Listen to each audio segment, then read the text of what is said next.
Bonjour à tous, il est Thénard, qui est diplômé d'HEC, a effectué toute sa carrière au sein du groupe Lafarge, dont il a été le PDG jusqu'à sa fusion avec le Suisse Holcim l'an dernier.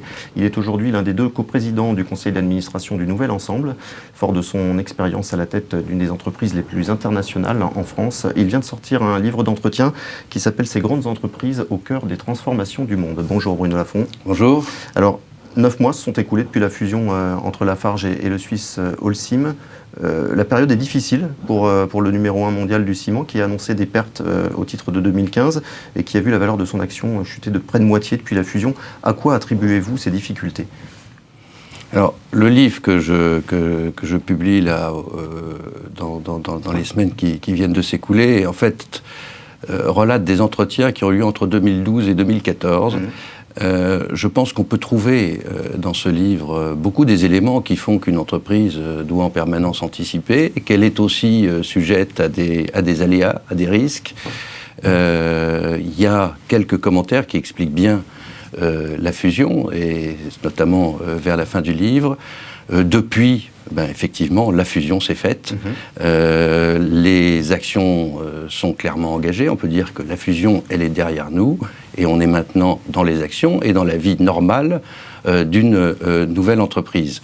Et je ne suis pas là pour rapporter les éléments opérationnels. Tout ce que je peux dire, c'est qu'en 2015, ce qui devait être fait a été fait, que les objectifs qui avaient été donnés pour 2015 ont été dépassés, qu'il y a des objectifs pour 2018 qui sont clairs, et que c'est vers cela que cette entreprise se dirige. Et le plus important, c'est que cette nouvelle entreprise trouve sa voie dans les lignes qui ont été tracées. Le sens de ma question, c'était de parler du contexte économique général.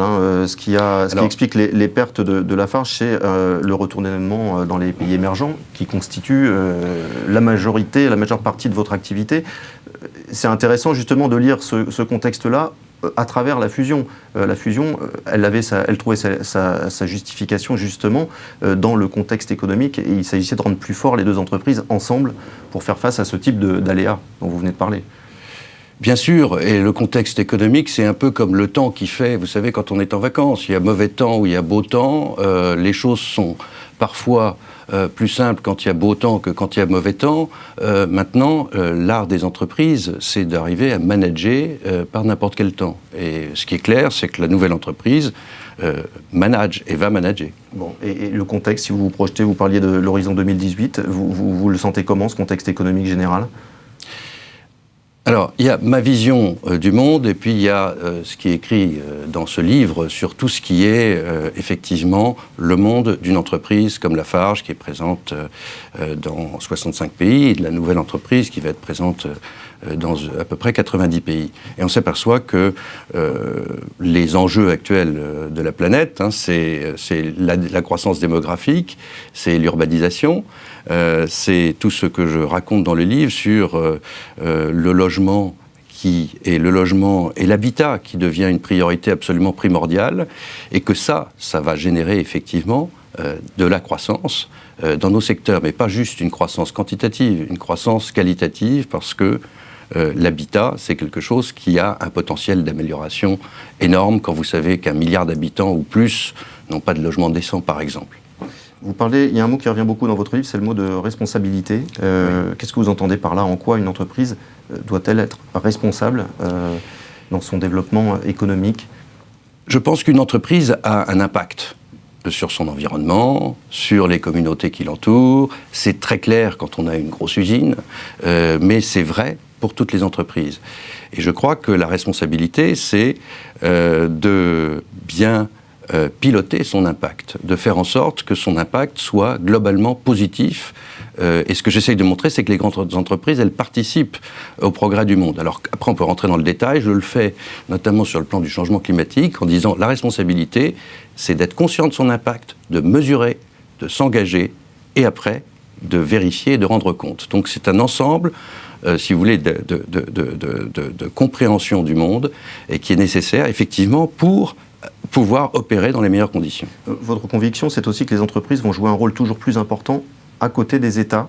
Ce sera de plus en plus vrai à l'avenir parce que les États ont de moins en moins de possibilités de peser sur les événements. C'est votre sentiment ? Non, c'est pas parce que les États ont de moins en moins de possibilités, c'est que les grandes entreprises, exactement comme les grandes villes, où se regroupent des choses qui ont des moyens plus importants et qui ont un sens des responsabilités aussi, sont capables et sont des rouages essentiels. Si vous voulez, la COP21, la transformation énergétique du monde, on ne va pas la faire sans les entreprises. C'est-à-dire que les États se mettent d'accord sur l'objectif, les entreprises coopèrent pour dire, voilà, quelle est la qualité de la transformation, quelle est la bonne trajectoire, et puis après, c'est le plus souvent elles, plus évidemment les citoyens, qui vont mettre en œuvre. Le titre de votre livre, c'est « Les entreprises au cœur des transformations du monde ». Parmi les transformations, il y a aussi le chaos géopolitique, et vous êtes bien placé pour le savoir, puisque Lafarge Holcim est présent dans des zones de conflit. Comment est-ce qu'il est possible encore de faire du business dans des régions comme la Turquie, l'Irak, où vous êtes présent ? Je pense que là encore, le plus important, et je parle un peu des risques, justement, et il y a des risques, effectivement, qui contiennent la sûreté. Pour moi, le plus important, c'est d'abord d'assurer la sûreté de nos collaborateurs, de faire en sorte que tout se passe bien et tout est maîtrisé et tout est anticipé.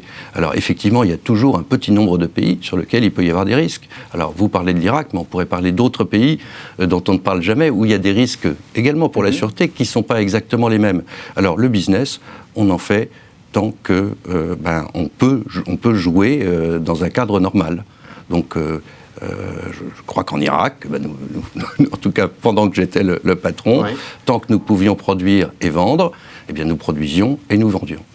Un mot pour terminer sur la fusion. Elle date de l'été 2015. Aujourd'hui, vous diriez qu'elle est derrière nous. Le nouvel ensemble est en ordre de marche. Il n'y a plus rien à mener en termes de rapprochement des équipes, de mix des cultures.